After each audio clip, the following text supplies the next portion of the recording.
Welcome back to Digital Futures Education. In this video, I want to talk about and discuss AI literacy.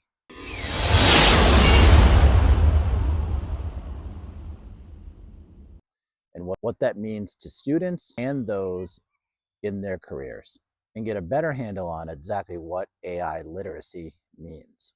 When you hear the words AI literacy, what do you picture?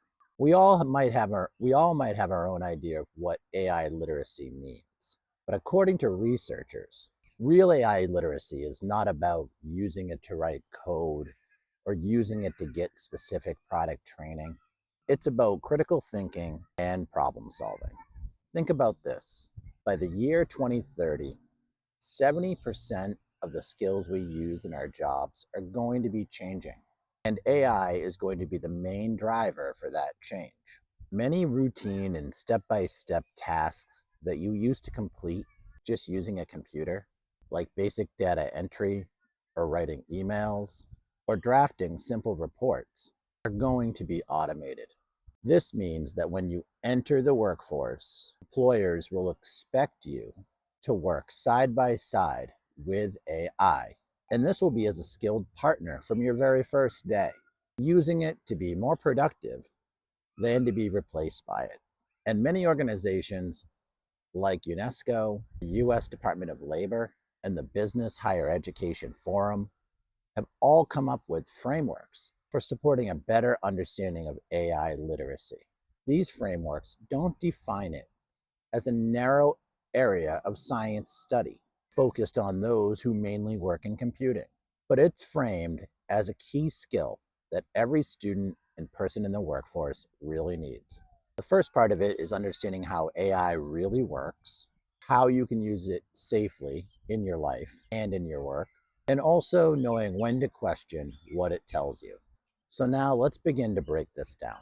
To collaborate really well with AI, we have to break it down and understand how it works.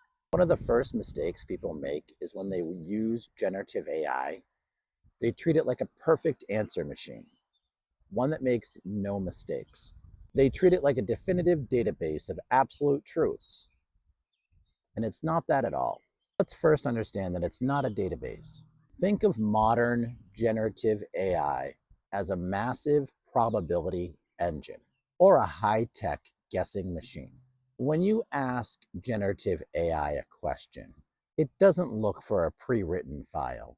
Instead, it uses pattern recognition on the words that you typed to help calculate what words should come next, one word at a time based on statistical probability, because it relies on guessing as opposed to hard facts. Typing the exact same question can often give two different answers.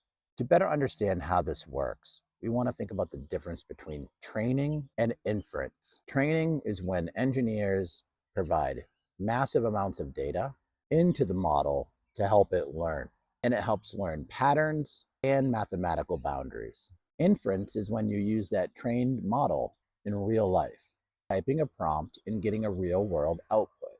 But here is the catch. Because these models compress massive amounts of information, they often hide human choices. The selection of data used to train the model actually determines what the AI can do and what it cannot do. If the training data contains biases or lacks certain information from cultures or other significant knowledge bases, the AI will copy those same biases and incorrect information. For example, if you provide the AI with a biased set of images, its answers will be biased as well. That's why you should never treat an AI response as completely potentially unbiased. They can be treated as helpful responses that need to be verified. Because AI can generate first drafts of code, art, writing in just seconds, the way we are working is shifting. We are moving from doing the work to directing the work. And experts are calling this from execution to orchestration. And instead of starting from a blank page and hours on a basic outline, you direct the AI to create an output instantly. Then you spend your brain power reviewing, refining, and applying human judgment. This makes prompt engineering, essentially the way we speak to the AI, an essential skill. Just like typing was in the 1990s and search engines were in the early 2000s, prompt engineering requires 4 essential skills. The first skill is being specific. The next is knowing the context, the role, and an iterative refinement. Specific with prompt engineering means being clear and exact. And this is instead of asking vague questions. Second, context is incredibly important. You want to be able to provide the AI with background information, like who the audience is and what your specific goals are and what style you want. And role assignment means suggestions, like asking the AI to be an expert or speak as an expert in a specific area. For example, asking as a expert copy editor, how would they change the writing? Or as a math teacher, what would change? And iterative refinement means going beyond just the initial prompt and refining the prompt and fine-tuning it with additional questions, considering the first response as just a starting point. You speak back to it, refining its answer and improving it. You can also adjust the tone and correct errors. In a school, this might look like a middle school student asking for counter arguments to their piece of writing as part of improving their essay. In the workplace, a designer might ask AI to check a series of visual layouts and make suggestions as needed, while a strategist might use a real-world context to challenge AI's advice. In every case, the human stays in control, directing the machine. Because AI is designed to sound extremely confident and write in perfect, fluent sentences, it can be very easy to trust. But AI makes mistakes. Sometimes it creates hallucinations, which are completely fabricated facts, fake statistics, or made up source citations. And these can sound 100% real. This is why you need ethical armor with AI. This is the skill of evaluating outputs from AI critically. Just like you evaluate a post on social media or a political ad, you need to evaluate AI. This means fact-checking its outputs against trusted sources, checking if the information is complete, and noticing if the source is biased in any particular perspective. Another part of this evaluation is understanding your own data privacy and agency. Every time you type a prompt into a public AI tool, you are giving it your data.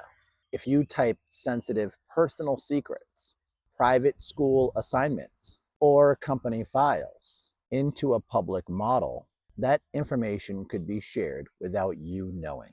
And it could be used to train future models. So you need to be aware of the data privacy concerns related to the use of AI.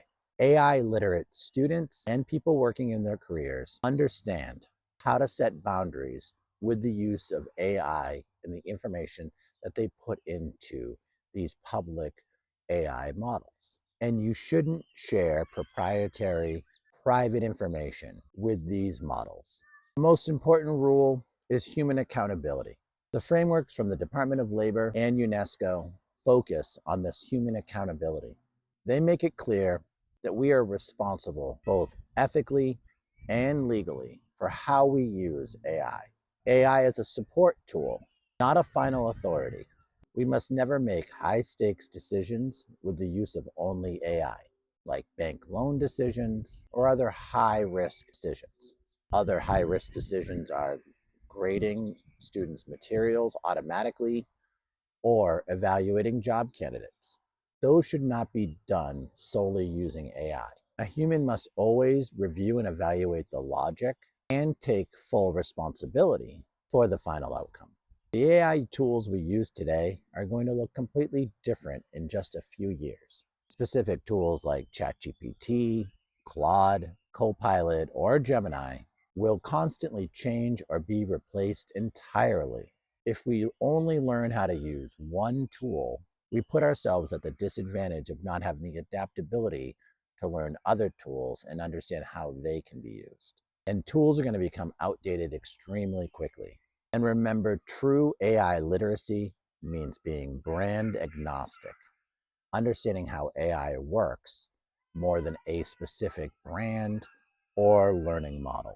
It's important to understand the concepts underlying the use of AI and how these concepts like ethics and proper use of these tools work across models. The rules of good prompting, ethics, and data privacy, they apply no matter what model is the newest one out there. The ultimate goal of AI literacy is to help you build adaptability and give you the confidence to explore new technology without being intimidated in an AI-powered world. The ones who thrive won't be the ones who memorize a specific tool, but will be the ones who understand the concepts underneath the use of these tools. So developing a lifetime growth mindset with these tools will be incredibly beneficial. You're going to need to be ready to learn and unlearn and learn new tools over and over as this technology adapts and changes. AI is here to stay, and by building these skills today, you are able to shape a brighter future for how they can be used effectively and efficiently in school and different workplaces. If you like the video, please give a like and subscribe. Come back again for much more related AI and career development topics and focuses. And I appreciate you checking out the video. Thanks again.